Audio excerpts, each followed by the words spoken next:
வணக்கம், இது உங்கள் தினக்கதிர். தமிழக ஆளுநர் ஆர். ரவி மற்றும் முதலமைச்சர் ஸ்டாலினுக்கு இடையேயான மோதல் ஞாயிற்றுக்கிழமை அதிகரித்தது.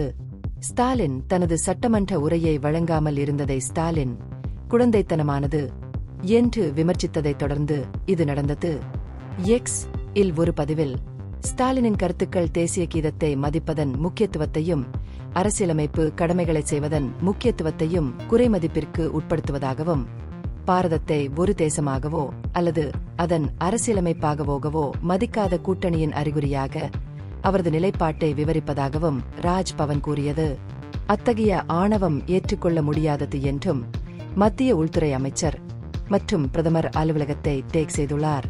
திமுக தலைவர்கள் குற்றச்சாட்டுகளை மறுத்து ஆளுநர் தனது அரசியலமைப்பு பதவியை தவறாக பயன்படுத்த முயற்சிப்பதன் மூலம் ஆணவத்தை காட்டுகிறார் என்று கூறினார். நீர்வள அமைச்சரும் திமுக பொதுச் செயலாளருமான துரைமுருகன் மாநில மரபுகளை பாதுகாத்தார். தமிழ்நாடு சட்டமன்றம் ஆளுநர் உரைக்கு முன்பு தமிழ்த்தாய் வாழ்த்து மற்றும் பின்னர் தேசிய கீதத்தை வாசிப்பதை வலியுறுத்தினார். இந்த மாநாட்டை மாற்ற ஆளுநர் வலியுறுத்தியது பொருத்தமற்றது மற்றும் மிகைப்படுத்தல் என்று அவர் வாதிட்டார். திமுக செய்தி தொடர்பாளர் கான்ஸ்டன்டைன் ரவீந்திரன் கூறுகையில், முதல்வர் எப்போதும் அரசியலமைப்பு மற்றும் கூட்டாட்சி கொள்கைகளை மதித்து வந்துள்ளார். வேறு எந்த ஆளுநரும் இதுபோன்ற பிரிவினைவாத அறிக்கைகளை வெளியிட்டதில்லை என்றும், பிரதமர் நரேந்திர மோடியும் மற்ற மத்திய தலைவர்களும் ஸ்டாலினுடன் மேடைகளை பகிர்ந்து கொண்டு பரஸ்பர மரியாதை காட்டியதாகவும் அவர் சுட்டிக்காட்டினார். தேசிய கீதத்துடன் கவர்னர் செயலகத்தில் முறையாக வரவேற்கப்பட்டார் என்றும், 2 பாடல்களும் பாரம்பரியத்தின்படி சட்டமன்றத்திற்குள் வாசிக்கப்பட்டன என்றும், இதனால் தேசிய கீதத்திற்கு எந்த அவமரியாதையும் இல்லை என்றும் ரவீந்திரன் குறிப்பிட்டார்.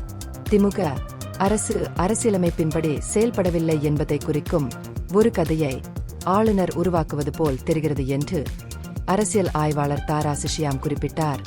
முதல்வரின் ஆணவம் குறித்த ஆளுநரின் கருத்துக்கள் ரவியின் சொந்த ஆணவத்தை வெளிப்படுத்துவதாக கூறி ஷியாம் விமர்சித்தார். சட்டமன்ற மரபுகளை சபாநாயகர் ஏற்கனவே ஆளுநரிடம் தெளிவுபடுத்தியுள்ளதாகவும், ரவியின் அடுத்தடுத்த நடவடிக்கைகள் தேவையற்றவை என்றும் அவர் வலியுறுத்தினார்.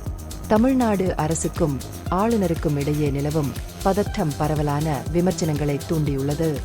ஆளுநர் அலுவலகத்திற்கு முதல்வர் தொடர்ந்து உரிய மரியாதை காட்டி வருவதாகவும், அரசியல் நோக்கம் கொண்டதாக தோன்றுவது ஆளுநரின் செயல்கள்தான் என்றும் ஆய்வாளர்கள் மற்றும் திமுக தலைவர்கள் வாதிடுகின்றனர். இந்த மோதல் அரசியலமைப்பு கொள்கைகளை குறைமதிப்பிற்கு உட்படுத்துவதாகவும், மாநில அரசின் செயல்பாட்டை சீர்குலைப்பதாகவும் அவர்கள் வலியுறுத்துகின்றனர். இது உங்கள் தினக்கதிர். நன்றி.